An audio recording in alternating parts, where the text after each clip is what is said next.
नमस्कार। स्वागत है आपका सुनो कहानी में। आप सुन रहे हैं शरद चंद्र चट्टोपाध्याय के द्वारा लिखित उपन्यास चरित्रहीन, और इसे आवाज दी है मृत्युंजय मिश्रा ने। तो आइए बिना कोई समय व्यर्थ किए सीधे कहानी की ओर चलते हैं। कहानी के पिछले भाग में हमने सुना कि किरणमयी दिवाकर को लेकर अराकान चली जाती है, यानी घर से भाग जाती है। और भी काफी कुछ घटित हुआ जिसे आपको विस्तार से जानने के लिए पिछला भाग सुनना पड़ेगा। तो आइए कहानी में आगे की ओर चलते हैं। भाग 20। सतीश के एकांतवास की व्यवस्था यद्यपि आज भी वैसी ही है, लेकिन उसकी उस वैराग्य साधना की धारा इस बीच ठीक मार्ग से हटकर कितनी दूर चली गई है, ये बात जिस किसी ने 2 महीने पूर्व देखी है उसी की दृष्टि में पड़ जाएगी। जो मनुष्य अपनी इच्छा से निर्वासन का दंड ग्रहण कर इस स्वजन शून्य स्थान में अकेले रहने के लिए आया है, उसका एकाएक वेशभूषा के प्रति अनुराग बढ़ जाने का कारण क्या है, और किस लिए पक्षियों के गाने के बदले में उसकी अपनी गाने की पुस्तकें फिर पेटी के अंदर से बाहर निकल पड़ी हैं, और सारंगी, सितार, बांसुरी आदि बाजे क्यों अपने अपने अनादृत स्थानों को छोड़कर फिर पुराने मित्रों की भांति मेज के ऊपर आ जमा हुए हैं, और उसके मुख की वो मलिन छाया भी किस प्रकार सहसा तिरोहित हो गई। ये सब सोचने की बातें हैं। वास्तव में 2-3 महीने पूर्व के सतीश और इस समय के सतीश में इतना अंतर हो गया है कि एकाएक उसको पहचानना भी कठिन हो गया है। यद्यपि इस इतने बड़े अद्भुत परिवर्तन का कारण खोल कर न बताने से भी संभवतः काम चल सकता है, लेकिन केवल यही भय हो रहा है कि कहीं संथाल परगने की असाधारण आबो हवा अच्छी समझकर कितने ही नासमझ लोग उस ओर दौड़ न पड़े। इसलिए इतना ही बता देना आवश्यक है कि यद्यपि किसी ओर से विवाह का प्रस्ताव अभी तक स्पष्ट रूप से उठाया नहीं गया है, फिर भी आत्मीय स्वजनों के निकट सतीश और सरोजनी के मन की बात सुस्पष्ट हो जाने में भी कुछ शेष नहीं था। सरोजनी की मां जगत तारिणी का आग्रह ही इस विषय में सबसे प्रबल है। ये एक बात 1 वर्ष पूर्व कलकत्ता में ही ज्ञात हो गई थी, लेकिन आग्रह व्याकुलता से अधिक रहने के कारण ही संभवतः केवल जगत तारिणी के मन में ही इस संशय की भी एक छाया पड़ी थी कि उनकी शिक्षाभिमानिनी कन्या पुराने समाज और संस्कारों को अच्छा न समझकर सतीश को ग्रहण करने को प्रस्तुत होगी या नहीं। अभी थोड़े दिन हुए वो अपने नैहर शांतिपुर गई हैं। जाते समय वो इस बात का संकेत कर गई हैं कि वहां से लौटते ही ये बात पक्की कर देंगी। सवेरे सतीश बेले पर नया तार चढ़ा रहा था। उसी समय बिहारी के साथ एक भले आदमी आ गए। ज्योतिष के घर के मुनीम थे। जगत तारिणी के साथ वो शांतिपुर गए थे, फिर उन्हीं के साथ लौट आए थे। मुनीम ने नमस्कार करके कहा, माँ जी ने आपको आज निमंत्रण भेजा है, वहीं भोजन करना पड़ेगा। खबर सुनकर सतीश की छाती मानो उछल उठी। उसने पूछा, अरे वाह, कब लौटी? मुनीम ने कहा, आज 3 दिन हुए साहब। प्रायः 6-7 दिनों में सतीश उस ओर नहीं गया था। अपने संबंध की बात अत्यंत स्पष्ट हो जाने की बात से ज्योतिष बाबू के घर जब तब जाने में उसे लज्जा जान पड़ती थी। उसने कहा, अच्छा आप माँ जी से कह दीजिएगा कि मैं 10-11 बजे के अंदर ही आ जाऊंगा, ठीक है ना? जी, जैसी आज्ञा। कहकर वो आदमी नमस्कार करके चला गया। सतीश को निमंत्रण भेजकर भी जगत तारिणी भोजन का कोई प्रयास न करके ही निश्चिंत थे, क्योंकि उनकी धारणा थी कि सतीश संध्या के पहले ना आएगा। अब मुनीम के मुंह से यह समाचार सुनकर वो घबरा गई और रुष्ट भी हो उठी। आज एकादशी थी। उनको अपने लिए किसी तैयारी की आवश्यकता नहीं थी, और जो विधवा ब्राह्मणी उनके घर रसोई पकाती थी वो भी 2 दिन से शांतिपुर में ही मलेरिया ज्वर से बीमार पड़ गई थी। बहुत ही झुंझलाकर उन्होंने मुनीम से कहा, ये तुम इस वक्त के लिए निमंत्रण क्यों दिया है? तुमको क्या तनिक भी बुद्धि नहीं है? मुनीम ने डरते डरते कहा, मैंने नहीं कहा मालकिन, उन्होंने स्वयं ही इस वक्त आने की बात कही है। जगत तारिणी ने तब क्रोध करके कहा, फिर ऐसा करो कि तुम ही जाओ, देखो मछली कहाँ मिलती है, जाकर खरीद के लाओ खुद। आज सवेरे ही जिसलिए उनका मन बिगड़ गया था उसका कारण था। सतीश के पास निमंत्रण भेजने के बाद ही उनको खबर मिली कि कल रात को सहसा शशांक मोहन फिर आ पहुंचे हैं।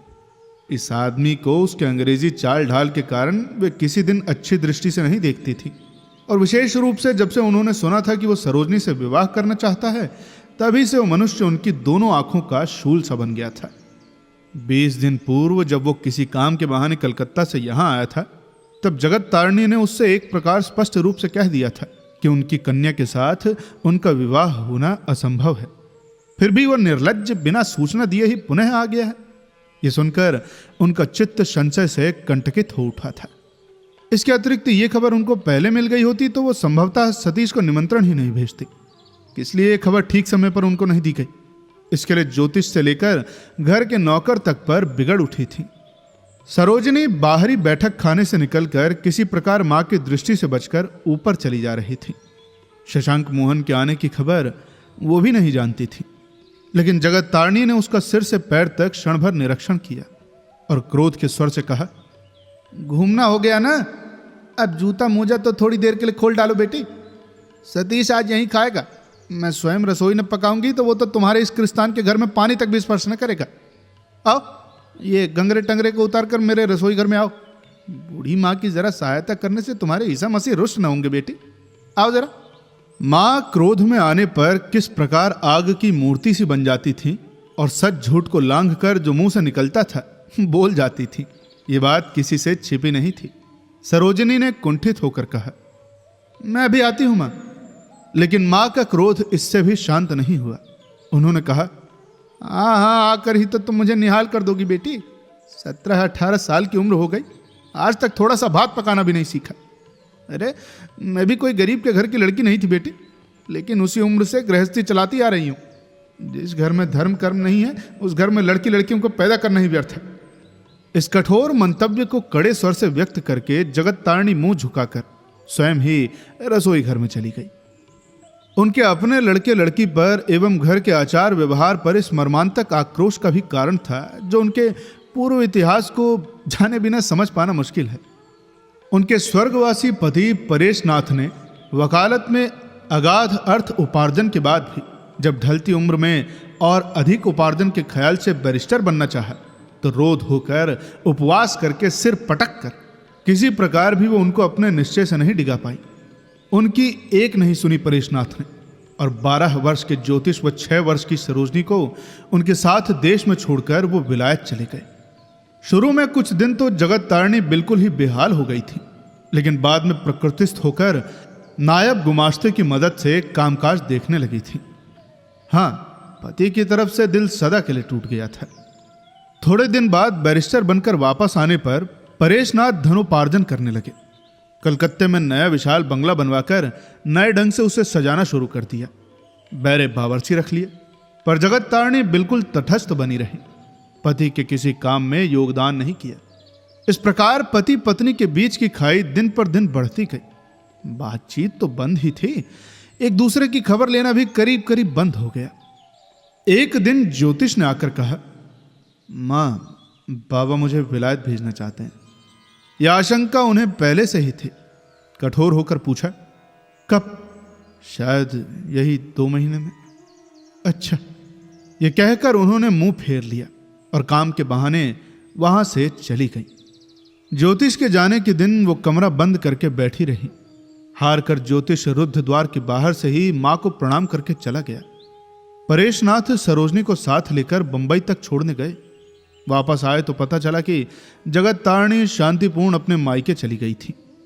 उनके इस तरह अचानक जाने का कारण पूछने पर मालूम पड़ा कि उनके पीछे उनके चचिया ससुर गोविंद बाबू मिलने आए थे, लेकिन इस घर में उन्होंने पानी भी नहीं पिया। वापस बुलाने के लिए आदमी भेजा गया, लेकिन वो आई नहीं। परेशनाथ ने सरोजनी को बोर्डिंग में भर्ती कर दिया और स्वयं प्रैक्टिस प्रायः छोड़कर अकेले घर में राग रंग में डूब गए। पिता के घर रहते हुए जगत तारिणी को पति के अध्य पतन का समस्त विवरण मिलता रहा, परंतु न तो वो आई और न ही उन्हें रोकने का कोई प्रयत्न नहीं किया। जिस पति ने उन्हें अपने रिश्तेदारों से बाहर खड़ा कर दिया था, उस पति पर उनको आक्रोश की सीमा नहीं थी। हाँ तो भाई, इस तरह 5 वर्ष निकल गए। ज्योतिष वापस आ गए, मां को लेने गए, परंतु वो अटल रही, घर नहीं लौटी। रोकर बोली, सब कुछ तो सुन लिया तूने बेटा, अब जिससे तुम लोग सुखी रहो वही करो, लेकिन मुझे उस नरक में मत घसीटो, वो सब मुझसे सहा नहीं जाएगा। ज्योतिष ने कहा, हम लोग अलग मकान लेकर रहेंगे मां, तुम्हारे ऊपर उस घर की छाया तक नहीं पड़ेगी। मैं जो भी कमाऊंगा इसी में गुजारा कर लेंगे। तुम चलो तो सही। बड़ी मुश्किल से वो तैयार हुई।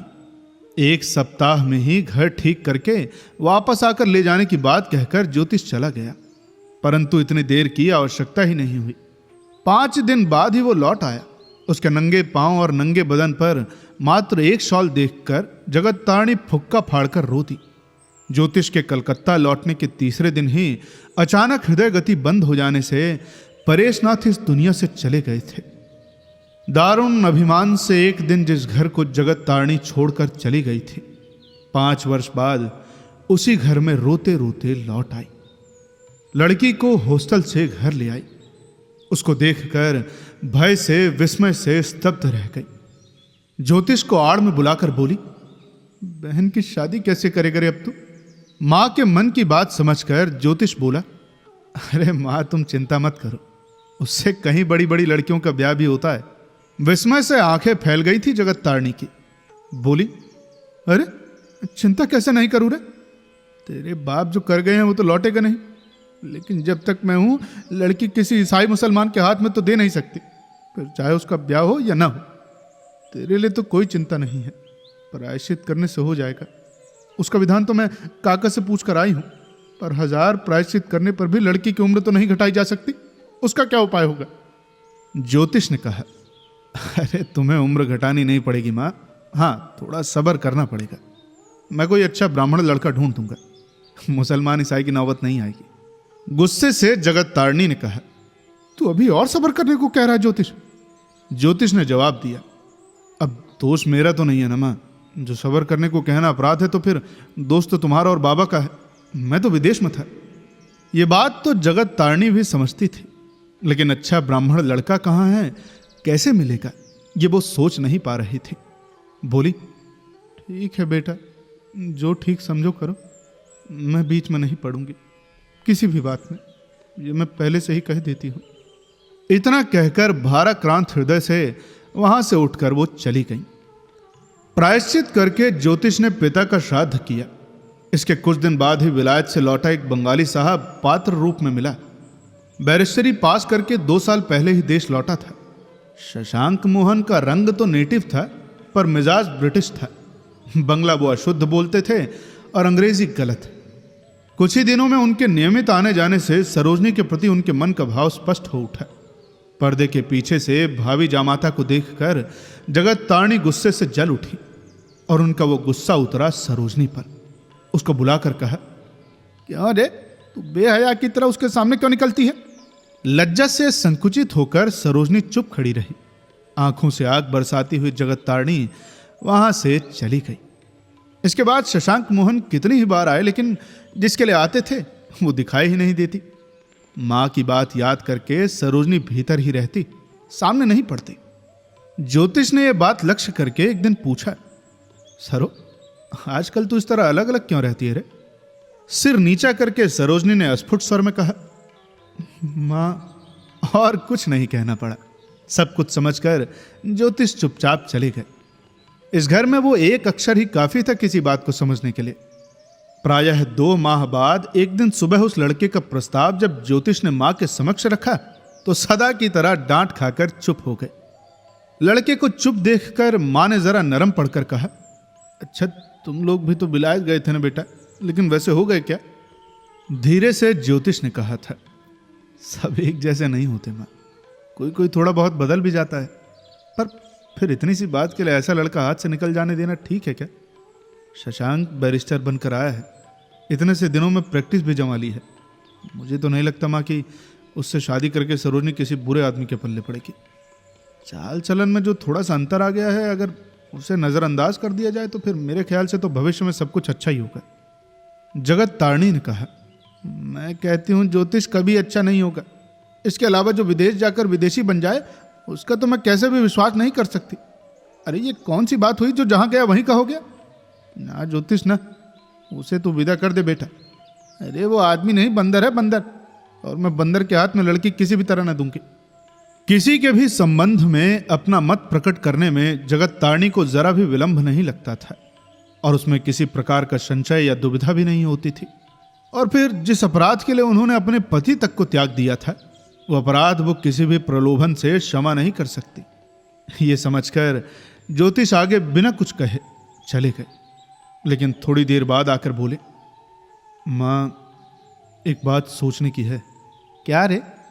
सरोजनी को जो तुम लोगों ने शिक्षा दी है उसमें उसकी असम्मति से कुछ नहीं किया जा सकता।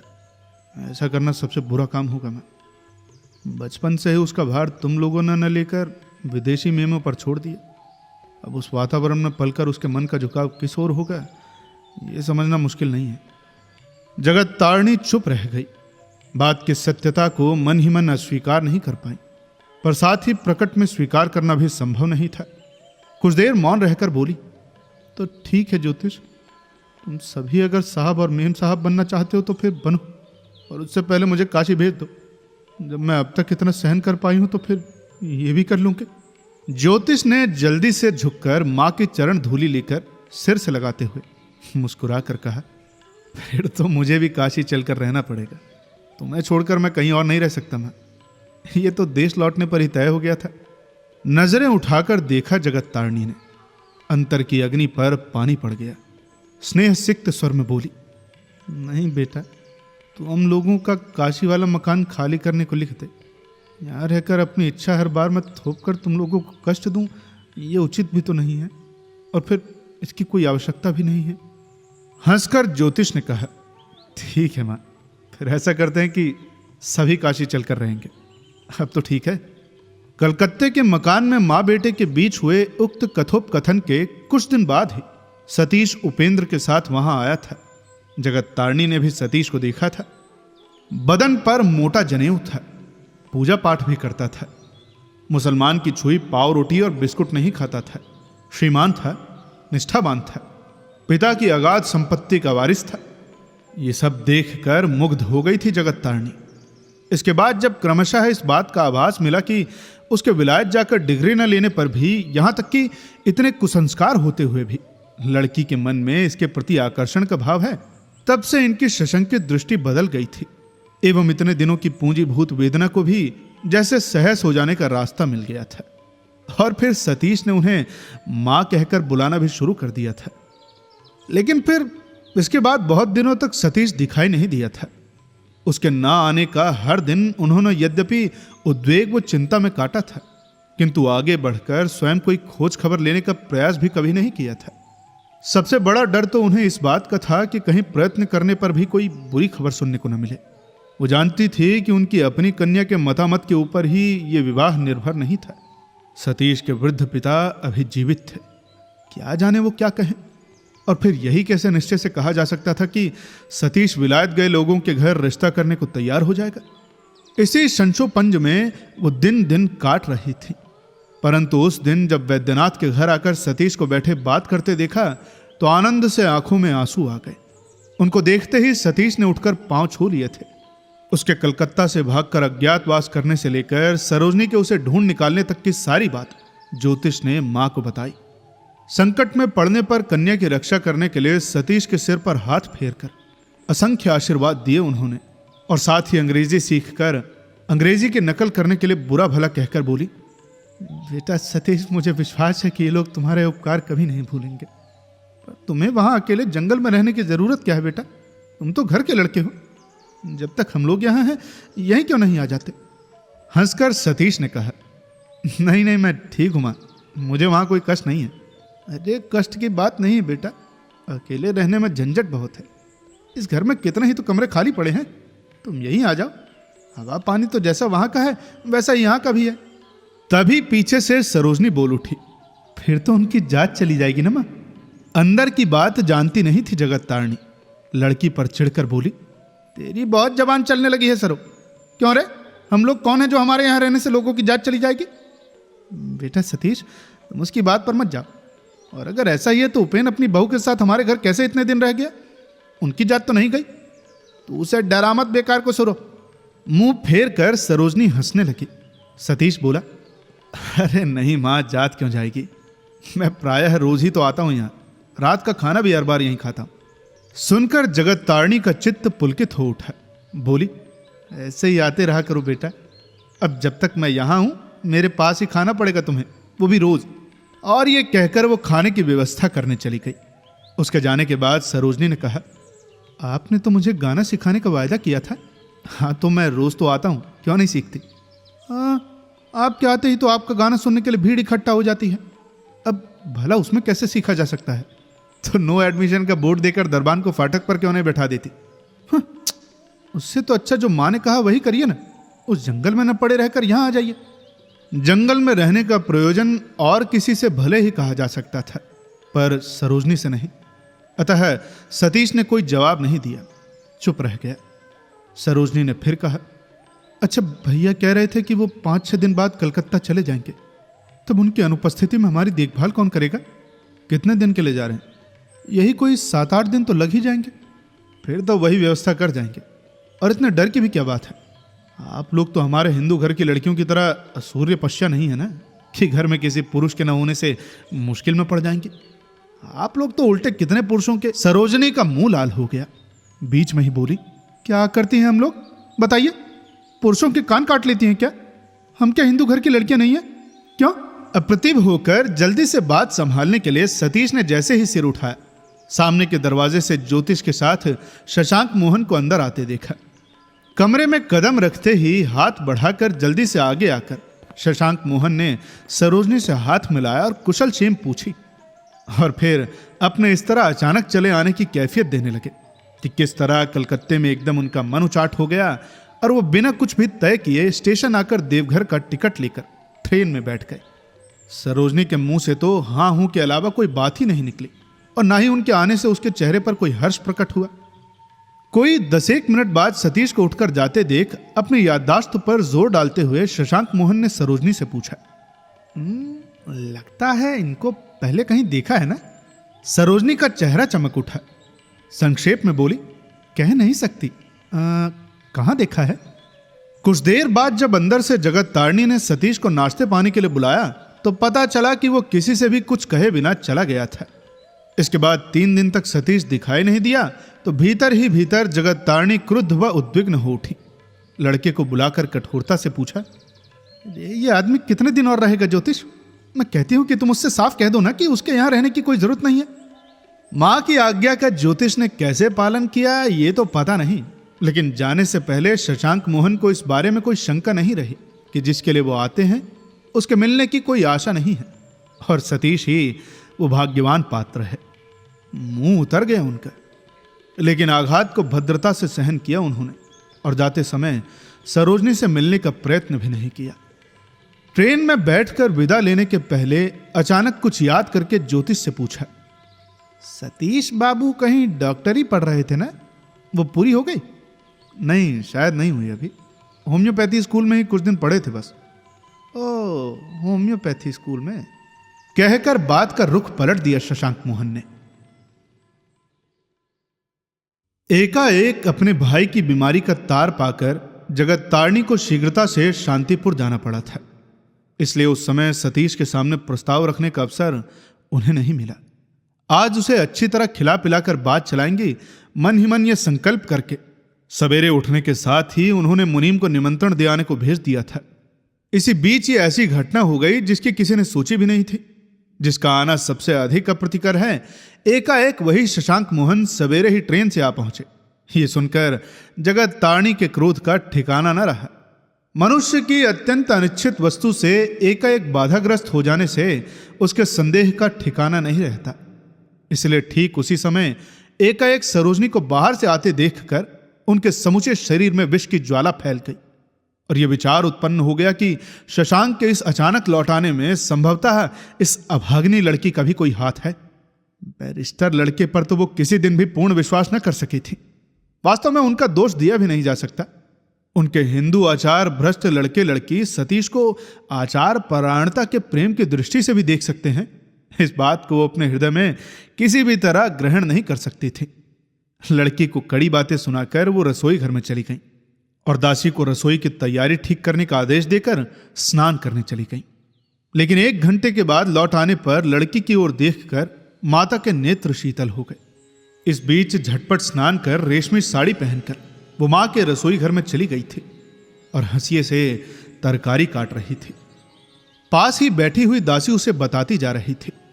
जगत तारणी ने चुपचाप क्षण भर निहार कर कहा, हिंदू की लड़की और किसी भी पोशाक में अच्छी नहीं लगती बेटी। तुझे देखकर आज मुझे इसका पता चल गया। तेरी ओर देखकर इतनी खुशी मुझे और किसी दिन नहीं हुई थी रे। सरोजनी लज्जा से सिर झुकाकर काम करने लगी। माँ उसी को ताने सुनाकर कहने लगी, मैं सब समझती हूँ बेटी, सब समझती हूँ, चाहे वो जितनी परीक्षाएं क्यों ना पास करे। अरे मैं उसे बंदर के अतिरिक्त और कुछ भी नहीं कहती। और जिसका संकेत पाकर वो निर्लज्ज फिर यहाँ आ जाए, मेरे जीवित रहते ये बात ना होगी, ये मैं शपथ खाकर कह देती हूँ बेटी। थोड़ी देर तक चुप रहकर उन्होंने फिर कहा, ज्योतिष कहता है कि लड़कपन में जिसको जैसी शिक्षा मिली रहती है उसके मन का खिंचाव भी उसी ओर हो जाता है। लेकिन ये बात सच होगी क्यों? दिन रात हेड कोट पहने रहने से वो पसंद ना आएगा, ये बात किस शास्त्र में लिखी है बेटी? तैयारी पूरी करके जगत्तारणी रसोई बनाने बैठी और एक बार बोली, मेरी मनोकामना भगवान यदि पूरी कर दे तो तू देख लेना बेटी, उससे तेरा भला ही होगा। सरोजनी सिर झुकाए मां की मनोकामना क्या है यह स्पष्ट रूप से सुन लेने की आशा से कान खोले रही। लेकिन जगत्तारणी ने फिर उस बात को खोलकर नहीं बताया। अपने मन से वो रसोई पकाने लगी। वे चुपचाप मन ही मन क्या आलोचना करने लगी, सरोजनी ये समझ गई। और हेड कोट के विषय में जिस लज्जाजनक अपवाद का संकेत करके उन्होंने इसको बार बार चोट पहुंचाई, उसका प्रतिवाद करना भी कठिन नहीं था। लेकिन अत्यंत असहिष्णु स्वभाव वाली जगत्तारणी को कोई भी बात अंत तक सुनाई नहीं जा सकती। ये सोचकर वो चुपचाप बैठी रही। दिन के लगभग 10 बजे कुछ हल्ला गुल्ला सुनाई पड़ा। मुनीम जी कहीं से खोजकर एक बहुत बड़ी रोहू मछली ले आए थे। जगत्तारणी ने रसोई घर से झांक कर मछली देख ली तो प्रसन्न होकर कहा, अरे वाह, ये तो बहुत बड़ी है। लेकिन सरोजनी ने कहा, सतीश बाबू के आने में तो देर है माँ, अभी 10 भी नहीं बजे हैं। बजने बजाने की बात नहीं है बेटी, आज तो मेरी एकादशी है, मैं मछली छूऊंगी नहीं। सोचती हूँ कि तुम्हारा ब्राह्मण रसोइया इसे पका सकेगा या फिर नहीं। अच्छा देख तो एलो कैसे, उस घर की रसोई कहाँ तक बन चुकी है रे? दासी के बाहर जाते ही सरोजनी ने लज्जित होकर मुंह से धीरे से कहा, तुम बताती रहोगी तो क्या मैं बना ना सकूंगी? जगत्तारणी ने आश्चर्य भरे मुंह से कहा, तू बना सकेगी? बना सकूंगी मां, तुम केवल बतला दो। दासी ठिठक कर खड़ी हो गई। ऐसी सुंदर बड़ी रोहू मछली के अनजान के हाथ में पड़ जाने की आशंका से वो डर गई। बोली, ये कैसे हो सकेगा मां, बाहरी आदमी खाने वाले हैं। जगत्तारणी ने कुछ देर तक कुछ सोचकर कहा, अरे इससे क्या, मेरा सतीश तो कोई बाहरी नहीं है, वो तो मेरे घर का ही लड़का है। तुम मुंह बाय खड़ी मत रहे एलो कैसी, उस ओर के चूल्हे को अच्छी तरह लीप कर मछली काटना। अच्छा तू भी एक काम कर बेटी, रेशमी साड़ी पहनने से तो सुविधा ना होगी।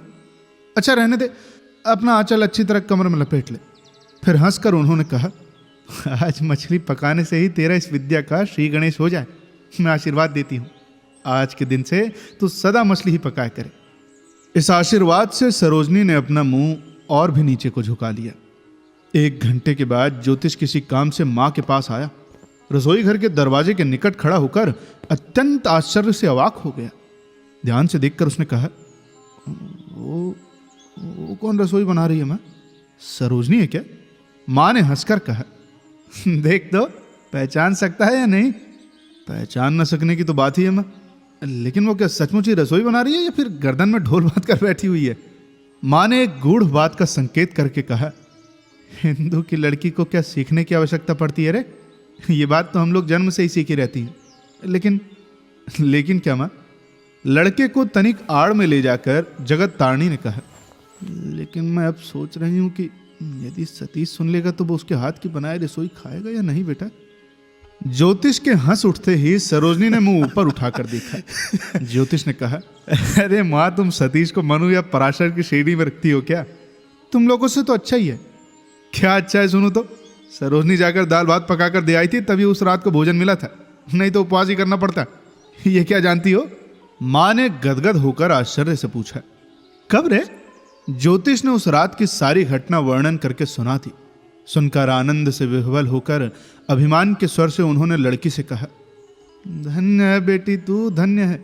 मैं तभी से सोच में पड़ी हुई मर रही हूं और तू चुप है। ज्योतिष ने हंस कर कहा, अरे लो, वो भी कैसे जान पाएगी माँ कि तुम मन ही मन सोच में पड़कर मरती जा रही हो? हाँ, लेकिन उस दिन तो मैं खा नहीं सका था, आज खाकर देखता हूं कि जन्म लेने के साथ ही ये पकाना कैसे सीख चुकी है। ये कहकर वो हंसते हंसते बाहर चला गया। जगत तारणी ने लड़की की लज्जा से झुके मुख की ओर देखकर कहा, लज्जा की क्या बात है बेटी, अपने ही लोगों को रसोई बनाकर खिलाओगी, इससे बढ़कर सौभाग्य की बात किसी लड़की के लिए और क्या हो सकती है। अच्छा, मैं तब तक पूजा कर कर आती हूं। यह कहकर वो थोड़ी देर के लिए बाहर चली गई। उसके बाद सारा दिन बीत गया, लेकिन सतीश दिखाई न पड़ा। ना आने का कारण भी किसी ने आकर बताया नहीं। सारा दिन छटपटाकर जगत तारणी ने संध्या के बाद ज्योतिष को बुलाकर कहा, बेटा अवश्य ही वो किसी झंझट में पड़ गया है, तुमने किसी को खबर लेने के लिए भेजा नहीं क्या? ज्योतिष ने लापरवाही के साथ उत्तर दिया, उतनी दूर में किसको भेजने जाऊंगा मां। जगत तारणी ने आश्चर्य में पड़कर कहा, क्यों रे, क्या ये दरबान एक बार नहीं जा सकता था? आवश्यकता क्या है मां? ये तू कह रहा है ज्योतिष? अरे उसकी तबीयत खराब हो गई है या नहीं, ये खबर लेने की भी आवश्यकता नहीं है। क्या आवश्यकता है मां, वो हमारा आत्मीय भी नहीं है, मित्र भी नहीं है, उसके लिए चिंतित होकर मरते रहने की मैं कोई आवश्यकता नहीं देखता। यह कहकर ज्योतिष बाहर चला गया।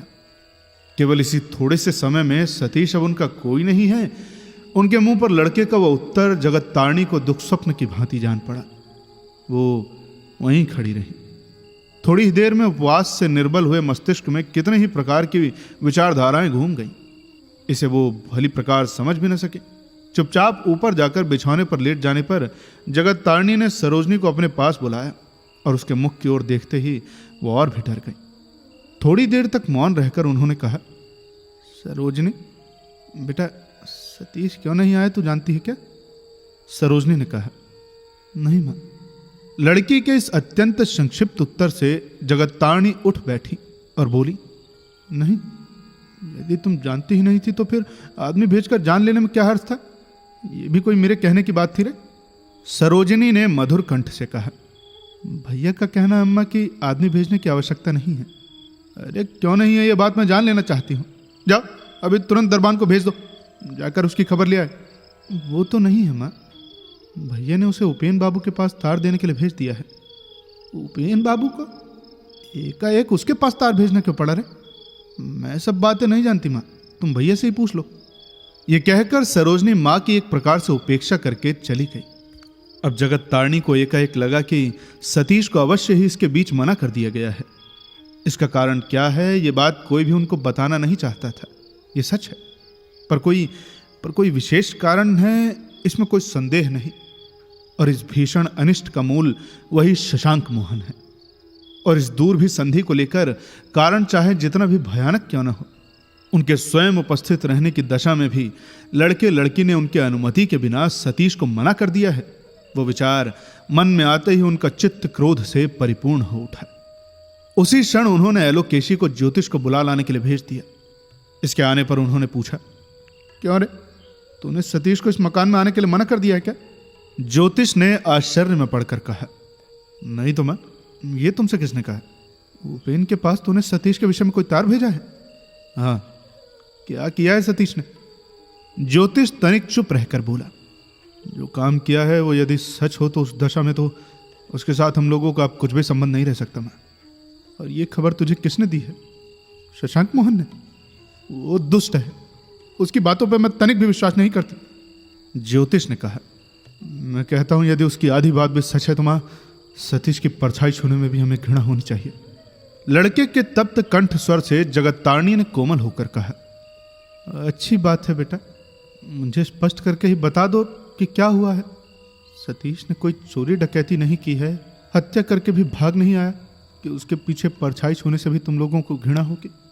लड़का ही तो ठहरा, यदि किसी प्रकार की गलती उसने कर भी डाली है तो फिर कितने लोग ऐसा करते हैं, सुधरते कितनी देर लगती है बेटा?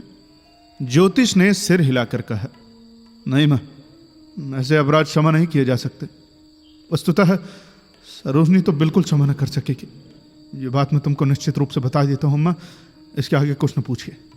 जगत तारणी ने कुछ सोच कर कहा, अरे लेकिन उसका अपराध क्या है, सुनो तो। कल सुन लेना मां, उपेन की चिट्ठी जब तक नहीं आती तब तक इस आलोचना की आवश्यकता नहीं है। यह कहकर ज्योतिष दोबारा अनुरोध सुनने के पूर्व ही कमरे से बाहर चला गया। इतनी देर तक उत्तेजना के आवेगों से जगत तारणी बिछौने पर बैठी हुई थी। लड़के के चले जाने पर निर्जीव की भांति पड़ गई और लंबी सांस लेकर बोली, हे भगवान, इस कलिकाल में तुमने किसी को भी विश्वास करने योग्य नहीं रखा है। अनुमान से ही वो बहुत सी बातें समझ गई, इसलिए केवल सतीश के लिए नहीं, पति की बातों को स्मरण करके उनकी दोनों आंखों से आंसू झरने लगे। रात को उन्होंने लड़की को बुला भेजा था। एलोकेशी ने सरोजनी की कोई आहट न पाकर लौट कर कहा, बहन जी तो सो गई हैं। ये सुनकर उन्होंने अपने सिर पर हाथ पटक लिया। वो लड़की ऐसी बुरी खबर सुनकर भी सो सकती है? अर्थात वो सतीश की अपेक्षा मन ही मन उसी बंदर के प्रति अनुराग रखती है। ये बात सोचकर लड़की के प्रति उनके क्रोध और अनादर की सीमा न रही। दूसरे दिन लगभग 3 बजे फाटक के सामने साइकिल खड़ी करके सतीश ने बाहर बैठक खाने में प्रवेश किया। उसका सूखा मुंह, इधर उधर बिखरे हुए रूखे बालों ने उपस्थित सभी लोगों की दृष्टि को आकर्षित किया।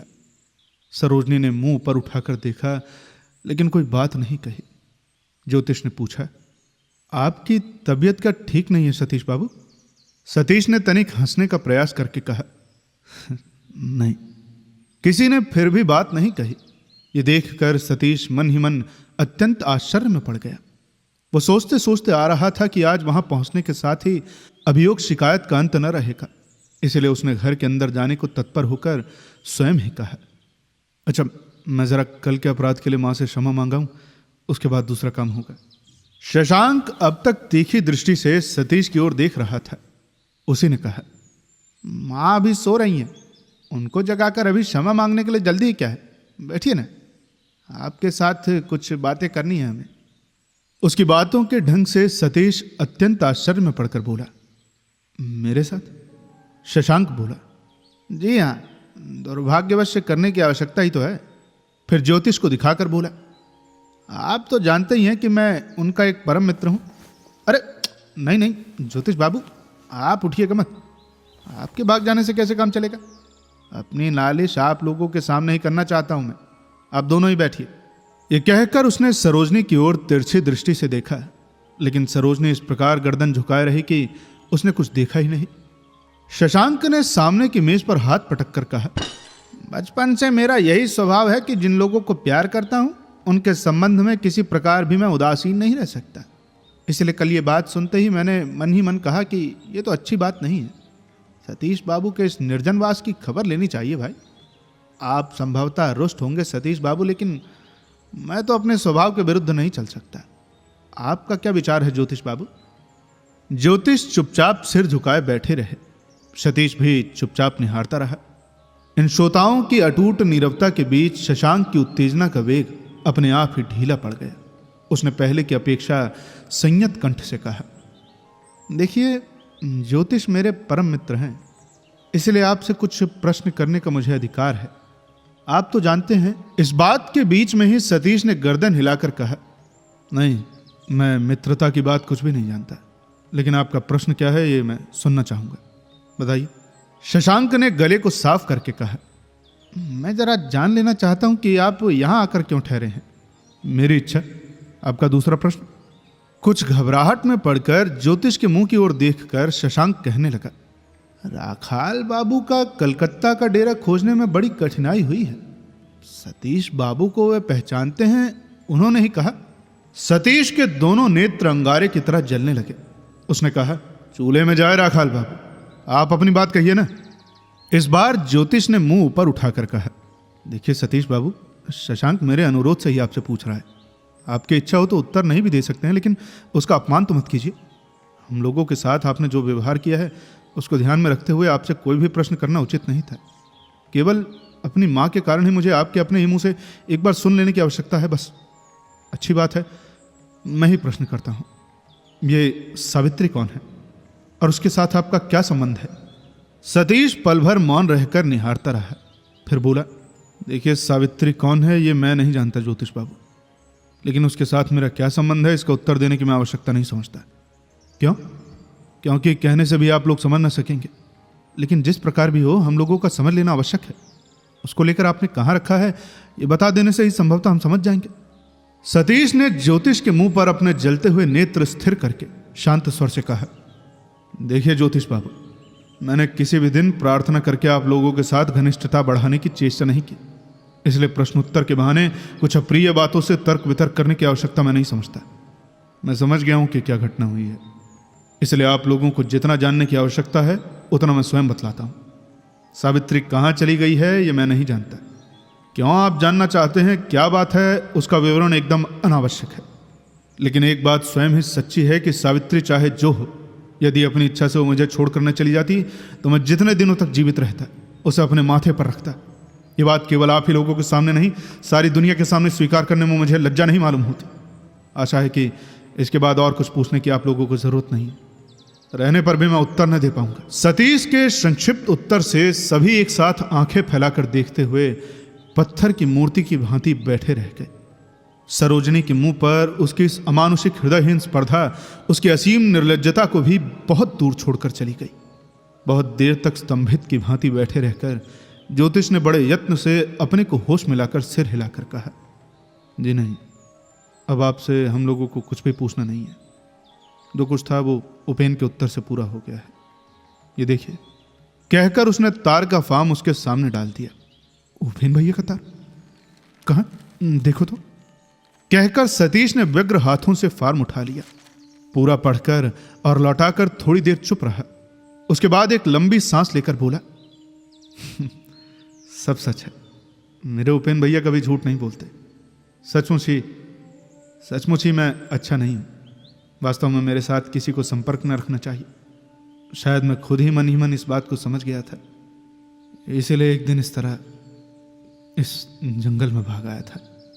यह कहते कहते उसका कंठ स्वर मानो किसी मंत्र बल से ज्वर पीड़ित मनुष्य की आवाज की तरह गदगद हो गया।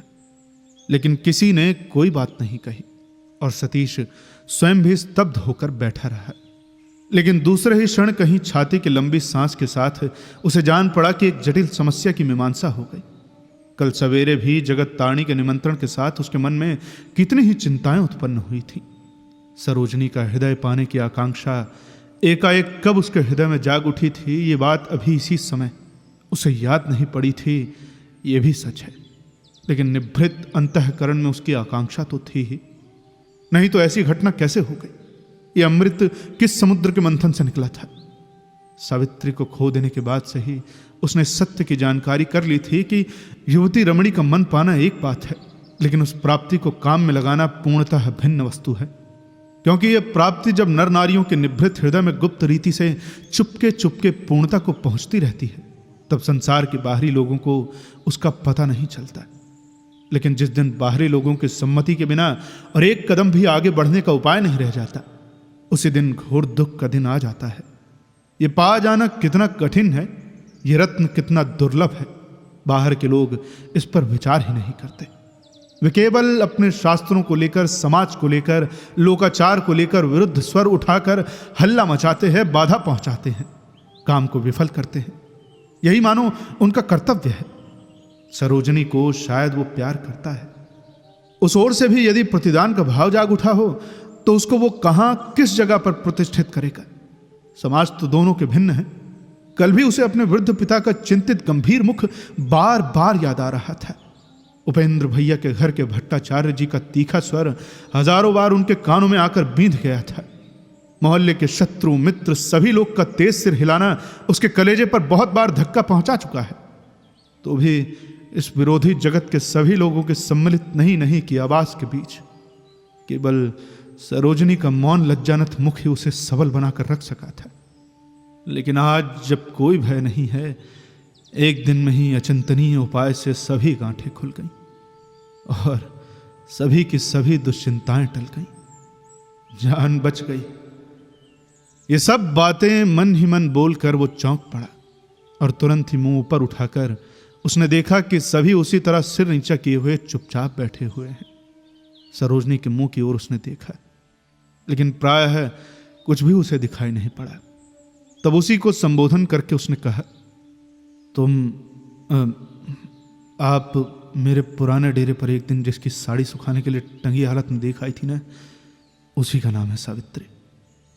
मैंने सोचा था कि एक दिन खुद ही आपको सभी बातें बताऊंगा, लेकिन किसी दिन वो सुयोग मुझे नहीं मिला। खैर, वो साहस ही मुझ में नहीं था।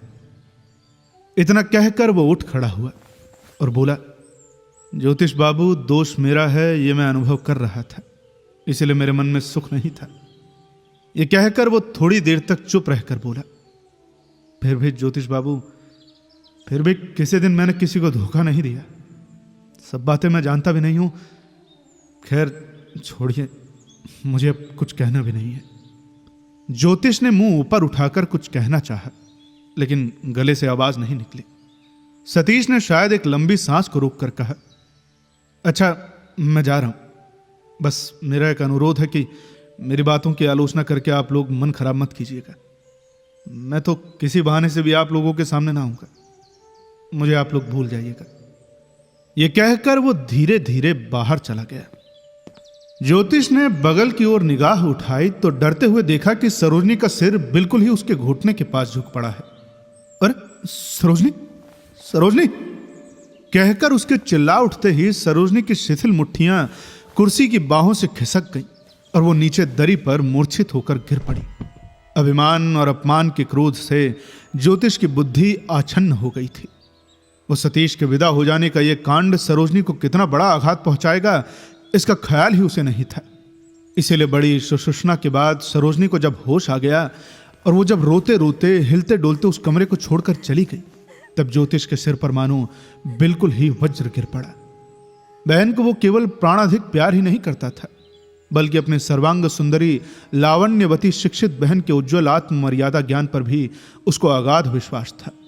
लेकिन भीतर ही भीतर वो इतना अधिक प्यार भी कर सकती है और ये सब किसी काम में भी ना आएगा।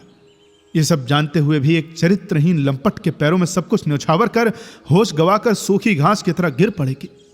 यह आशंका उसने कल्पना में भी नहीं की थी और उसके चेहरे पर वेदना का जो चित्र उसने अभी अंकित होते देख लिया, वो कितना बड़ा है इसका निरूपण करने की शक्ति भी उसमें न थी। तो भी वो बहुत देर तक जड़वत बैठा रह गया। फिर शशांक मोहन की तरफ देखकर बोला, आप शायद आज रात की गाड़ी से कलकत्ता लौट जाएंगे। शशांक मोहन ने कहा, नहीं, वहां ऐसा कोई जरूरी काम नहीं है। ज्योतिष और कुछ प्रश्न न करके अंदर चला गया और अपने कमरे में जाकर दरवाजा बंद करके लेट रहा। उस रात शशांक मोहन को अकेले ही भोजन करना पड़ा, क्योंकि ज्योतिष की आहट उसे बिल्कुल ही न मिली। वहीं जगत तारणी एक एक करके लड़के से सब कुछ सुनकर सांस छोड़कर बड़ी देर तक स्तब्ध ही रही। उसके बाद बोली, ये सब मेरे दुर्भाग्य का फल है। इसके बाद परलोकगत पति को याद करके उन्होंने कहा, मैं खुद तो सारे जीवन इसी तरह जलती भुनती मरती रही हूं। अब जो दिन आगे बाकी हैं उनमें भी यदि लड़की लड़कों के कारण जलना न पड़ा तो मेरे पापों का पूरा प्रायश्चित कैसे होगा रे? अच्छा बेटा, तुमको जो पसंद हो उसी के साथ बहन का ब्याह कर दो, मैं अब कुछ न बोलूंगी। इसके बाद एक लंबी सांस लेकर उन्होंने कहा, मन अंतर्यामी है ना बेटा, इसीलिए अचानक उसका आना सुनकर ही उस दिन मेरी छाती धड़क उठी थी ज्योतिष। लेकिन ज्योतिष ने कोई बात नहीं कही। वो मन ही मन समझ रहा था कि काम इतना सहज नहीं है, इसलिए जो कुछ हो गया वो हो ही गया कहकर आंखें बंद करके बैठे रहने से काम नहीं चलेगा। हो सकता है कि एक दिन उस चरित्रहीन के पास खुद जाकर उसे समझा बुझा कर लौटा लाना पड़े। कल सारा दिन उसने सरोजनी को एक बार भी कमरे से बाहर आते नहीं देखा, लेकिन आज तीसरे पहर चाय पीने के लिए बाहरी कमरे में प्रवेश करते ही उसने देख लिया कि सरोजनी पहले से ही आ गई है और शशांक मोहन के साथ धीरे धीरे बातचीत कर रही है। ज्योतिष पास जाकर एक कुर्सी खींचकर बैठ गया। यद्यपि बहन के श्रीहीन मलिन मुख की तरफ देखने पर भी उसे कुछ समझना बाकी न रहा, फिर भी उसकी छाती पर से मानो एक भारी पत्थर उतर गया। खा पी लेने के बाद भी बड़ी देर तक बहुत सी बातें हुई, लेकिन उस दिन की किसी ने भी कोई चर्चा नहीं की। संध्या के बाद बहुत कुछ स्वच्छंद चित्त से बहन को चले जाते देखकर ज्योतिष ने मन ही मन कहा, दुर्घटना को मैंने जितने बड़े रूप में अनुमान किया था शायद वो उतने बड़े रूप में नहीं है। हो सकता है कि थोड़े ही समय में सब कुछ ठीक हो जाए। उस दिन बड़ी रात तक दोनों मित्रों में बातचीत होती रही, यहां तक कि अपने प्रथम झमेले को संभाल लेने के बाद भी सतीश के इतने बड़े घृणित आचरण के साथ मन ही मन शशांक मोहन की तुलना करके न देखेगी। ये बात दोनों को ही एक तरफ असंभव सी मालूम हुई। दूसरे दिन दोपहर को खाने पीने के बाद सरोजनी अपने ऊपर वाले सोने के कमरे में सूखे जंगल के पास एक कुर्सी पर बैठकर रास्ते की तरफ देख रही थी।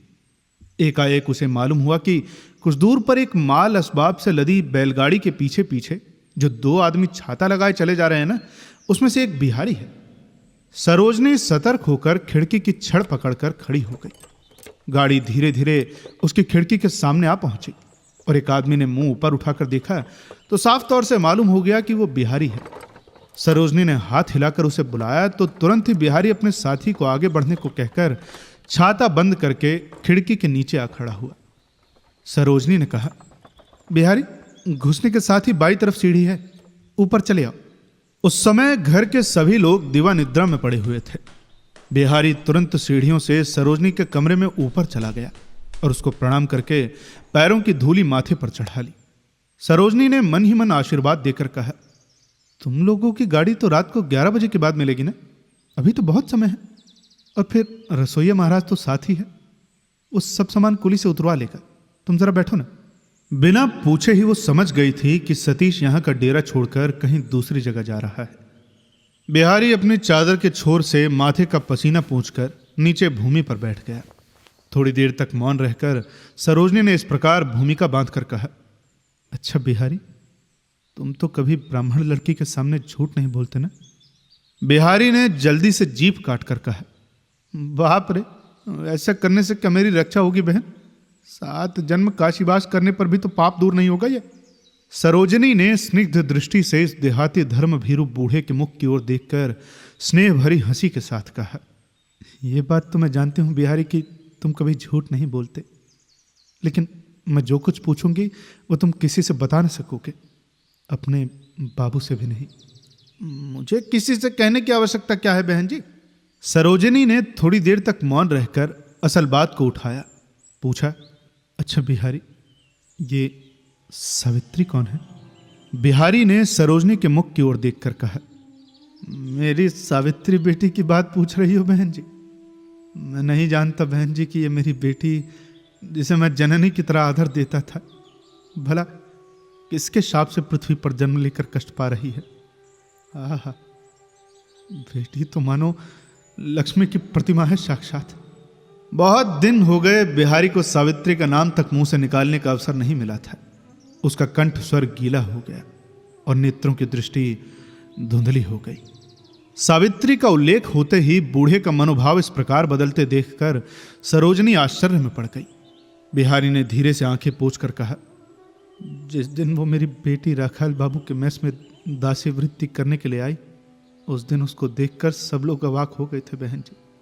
उसके मुख पर बराबर ही हंसी खिली रहती थी। राखाल बाबू थे मैनेजर और मैं था नौकर, लेकिन उसकी दृष्टि में सभी समान थे, सभी का समान आदर यत्न करती थी। यहाँ तक कि एकादशी की व्रत निर्जला करते हुए कभी मैंने उस उदास नहीं देखा बहन जी। बूढ़ा मानो अपना संपूर्ण हृदय खोलकर बातें कर रहा था, इसलिए उसके स्वाभाविक भक्ति उच्छ्वास से सरोजनी मुग्ध हो गई और उसके विद्वेष की ज्वाला भी मानो पिघल कर आधी हो गई। बिहारी कहने लगा, बहन जी, शास्त्र में लिखा है कि लक्ष्मी जी ने एक बार किसी अपराध के कारण विष्णु की आज्ञा से दासी वृत्ति की थी। मेरी बेटी भी मानो वैसे ही किसी दोस्त से नौकरी करने आई थी।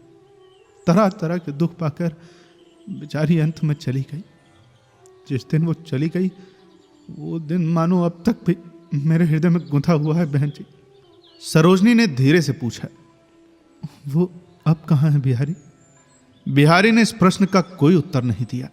उसके मुंह की ओर देखकर वो चुप हो रहा। सरोजनी ने फिर से पूछा, क्या तुम नहीं जानते बिहारी? बिहारी इस बार सिर हिलाकर बोला, ठीक ठीक, मैं नहीं जानता, लेकिन फिर भी कुछ जानता हूं। लेकिन वो बात बताने को तो वो मना कर गई है। मैं तो बता न सकूंगा। मना क्यों कर गई है? क्यों कर गई है ये तो बिहारी स्वयं भी समझ नहीं सकता था। फिर भी इस निषेध को बहुत दिन तक मानकर चलना, वो किस प्रकार है ये जान न सकना, उसको इस जीवन में फिर एक बार आंखों से न देख सकना, ये सब बिहारी के लिए कितना असह्य था, इसे वो स्वयं ही जानता था। विशेषतः जब भी किसी बातचीत में सतीश की तीखी कड़ी व्यंग्य भरी बातें सावित्री के विरुद्ध सुनता, तब सभी बातें खोलकर बता देने के लिए उसके मन में आंधी सी बहने लगती थी। लेकिन इस पर भी बूढ़े ने आज तक अपनी शपथ को भंग नहीं किया। यदि किसी दिन असह जान पड़ा तो उसी क्षण इसी बात का स्मरण किया कि इसके भीतर कोई विशेष बात है जो उसकी बुद्धि के परे है। सावित्री के प्रति उसकी श्रद्धा और विश्वास का अंत नहीं था, लेकिन अब एक दूसरी लड़की उस बात को जान लेने के लिए उत्सुकता प्रकट करने लगी। तब सारी बातें कह देने के लिए उसके हृदय में भी उथल पुथल सी मच गई। कुछ देर चुप रहकर उसने कहा, मैं बता सकता हूं बहन जी, यदि तुम मेरे बाबू से न कहो। सरोजनी मन ही मन बड़े आश्चर्य में पड़ गई। बिहारी जानता है लेकिन सतीश नहीं जानता, और उसी को बताने की विशेष रूप से सावित्री ने मनाही की है। अरे इसका क्या कारण है वो सोचने पर भी समझ न सके। उसने कहा, नहीं बिहारी, मैं किसी से नहीं बताऊंगी, तुम कहो। बिहारी पल भर मौन रहा। फिर संभवतः यह सोचकर कि इस काम के असत्य का पाप उसको स्पर्श करेगा या नहीं, वो धीरे धीरे कहने लगा, सावित्री सतीश को प्राणों से अधिक स्नेह करती थी और इसी कारण राखाल बाबू ने डाह से झगड़ा करके सतीश को डेरा छोड़ देने को बाध्य किया था, और सतीश बाबू कभी कभी शराब भी पीते थे, इत्यादि कोई भी बात उसने छुपाई नहीं। सरोजनी मंत्रमुग्ध की भांति सारी बातें सुनती रही। संभवतः ऐसे एकाग्र चित्त से, इतने ध्यान से और किसी ने भी किसी की बातें नहीं सुनी होंगी। जिस राखाल बाबू से शशांक मोहन को खबर मालूम हुई थी, संयोगवश उस मनुष्य का इतिहास भी सरोजनी से छिपा न रहा। सावित्री का घर कहाँ है या उसके नैहर या ससुराल का परिचय क्या है, इन सब का पता तो बिहारी न दे सका। फिर भी उसने बार बार ये बात कही कि वो ब्राह्मण की लड़की है, विधवा है, सुंदरी है, लिखना पढ़ना जानती है, केवल भाग्य के फेर से वो दास्य वृत्ति करने के लिए आई थी। बिहारी ने कहा, इतना अधिक वो प्यार करती थी, लेकिन बाबू मेरी बेटी से बाघ की तरह डरते थे बहन जी। शराब पीकर डेरे में आने का साज तक उनको नहीं होता था। उनका एक विपिन बाबू नाम का बदचलन मित्र था, उसके साथ मिलकर गाने बजाने के लिए बहुत बुरी बुरी जगह में जाया करते थे। लेकिन जो ही ये खबर मेरी बेटी के कानों में पहुंची, उनका जाना एकदम बंद हो गया। फिर तो उनमें यह साहस ही नहीं रहा कि सावित्री की बात टालकर वहां जाते। ये कहकर बिहारी ने गर्व से सरोजनी के मुख पर दृष्टिपात किया। सतीश के ऊपर एक और नारी के इतने बड़े अधिकार की बात से सरोजनी की छाती में बरछी सी चुभी।